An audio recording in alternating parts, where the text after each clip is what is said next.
Okay, it's February 28th, 2023. A couple days after our little snowstorm, and my last video I just plowed up the snow and I parked the D6 up in its little cubby hole there. I was gonna just wait for see if we got any more snow.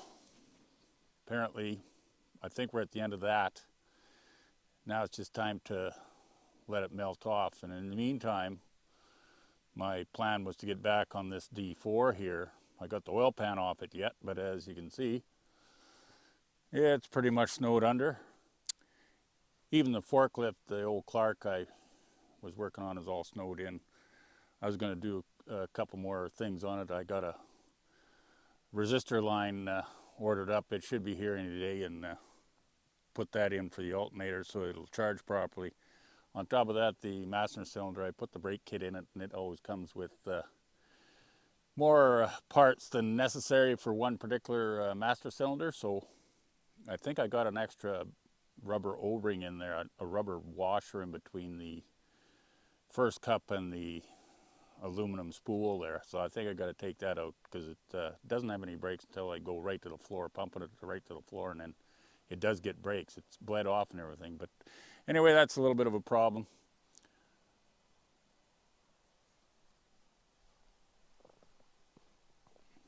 What I am going to do is get back on this D6. I'm actually going to, I did a little research on the generator, and a gentleman commented on my last video that I have to polarize the generator once it's disconnected from the battery, of which I know that's for sure, but I just wanted to make sure and confirm that the actual generator was actually putting out voltage when I had it running, and now I can go from that point. So what I'm going to do now is get it started up and then have the pony motor shut off so the generator is working, and then I'll connect it to a 6-volt battery.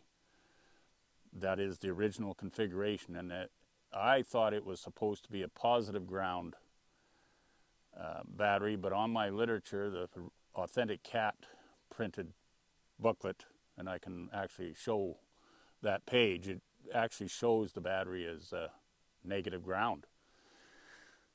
So I got to trace all that down just one stage at a time and see what's going on there. Maybe it is charging, who knows, but I know the other day there was no amperage coming out on the wiring, and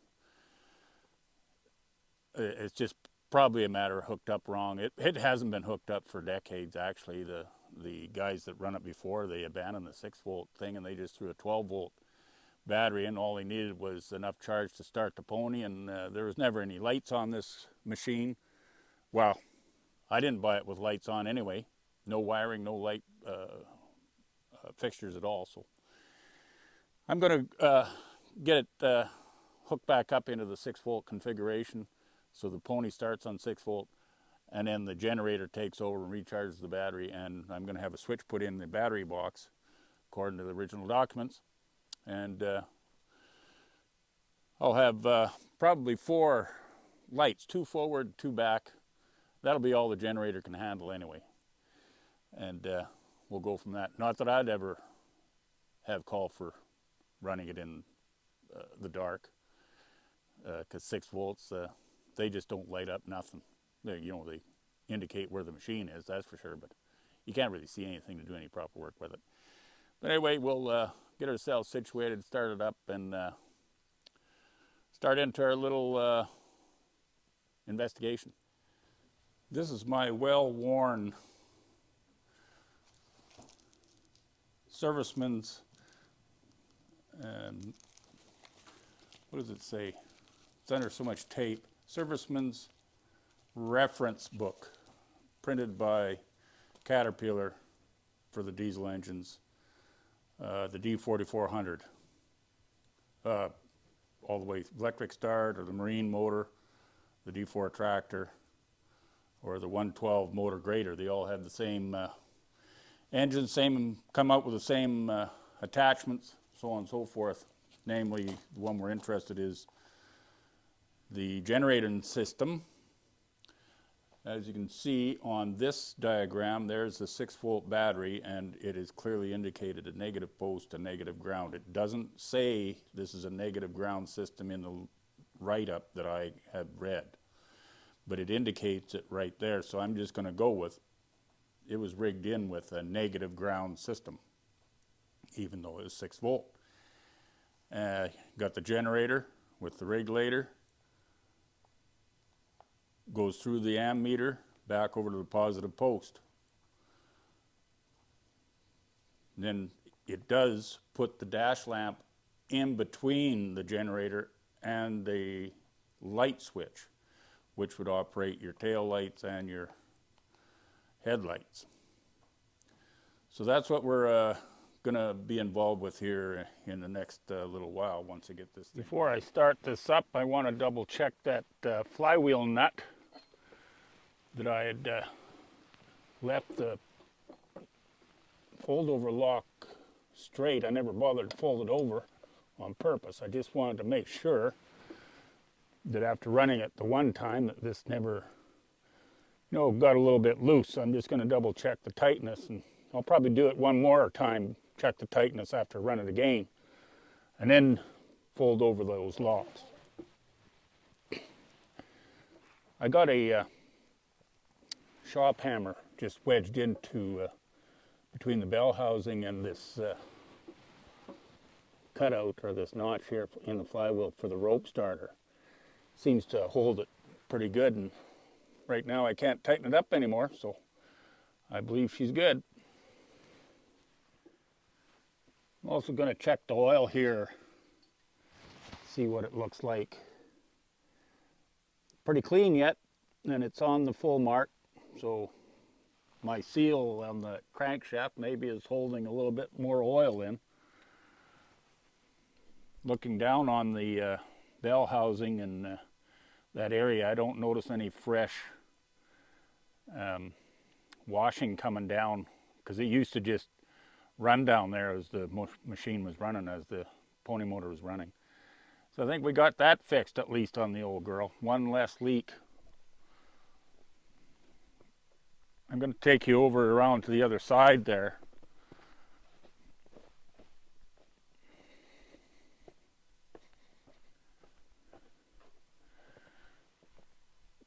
We're on the other side of the machine here, and that wash is still present there because of the old dirt. I'm going to have to wash gun this engine off here in the spring, but just running it for that hour or so, there's no fresh oil coming down making a fresh track.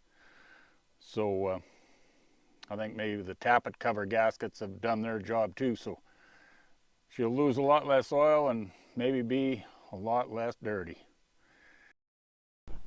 This is the picture of the regulator. I cleaned it up a little bit. As you can see, the bottom says alternator, the middle line says field, and in the reddish colored line says battery. And that's the way I've got it hooked up. That's true and correct. It also notes that this is a 6 volt 40 amp positive or negative regulator. But as you can see here shortly, we'll have it opened up, and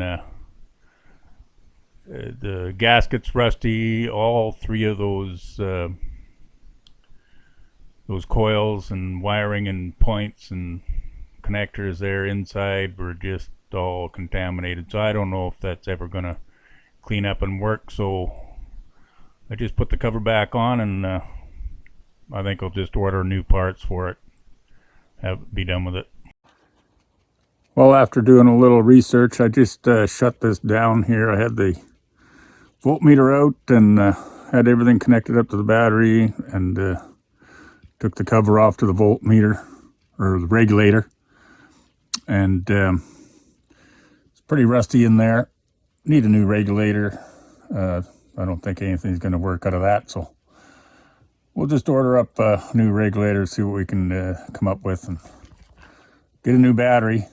Found out the regulator that's on here didn't matter if it's positive or negative, but I know the book shows that the way the Caterpillar diagram is, that it has a negative ground off a 6-volt system. So that's what I'm going to do. I'm going to get a brand new battery. This battery I tested out. It does have 6 volts applied to it, like just standing there, but there ain't no current. You can short the posts out all you want. There's no spark. So, but anyway, we're going to order up a new regulator.